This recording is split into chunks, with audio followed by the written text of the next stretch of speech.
महिला को स्वावलंबी करने और महिला को सुभद्रा सहित लक्षपति दीदी कराइबा कहूथिबा बेले हिंदोଳରେ ଏବେ ओलटा चित्र देखा मिली। राशन सामग्री जोगाण करुथिबा 19टी महिला स्वयं सहायक गोष्ठी को राशन बंटन दायित्व चलित मासठारु काटी दिया जायछि।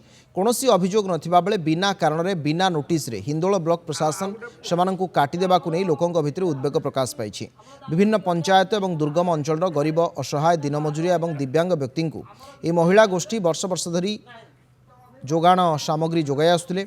माँ तारिणी गोष्ठी को बाद दे 5 किलोमीटर दूर दांडीरी गाँ माँ शक्ति को डीलरशिप टैग प्रदान कर एते दूररू राशन आने को अराजी दांडीरी पंचायत लहड़ा गाँ घोड़ाणिया और खुलुआ गाँ लोके आज 20 वर्ष होला डीलर आम गाँव में पाद तले आनिक दौला एणुक आम ये सुविधा आम पाऊलु।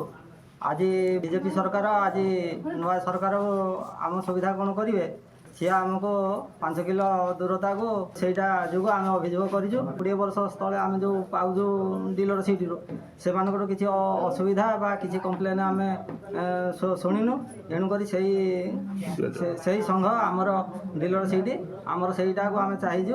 आम किसी आपत्ति अभियोग जनसाधारण को पाई एवं स्थानीय ब्लॉक प्रशासन यथाविधि रिपोर्ट ग्रहण करके आम किसी 19 जन आमर ब्लॉक पुराना डीलर को काटिचु। जो मानू काटिचु से ग्रामर रेशन सामग्री से ग्राम लोक केमती पाइबे तार निकटस्थ डीलर को आम प्रदान करछु। से क्षमता से ग्राम से रेशन सामग्री पठेबे।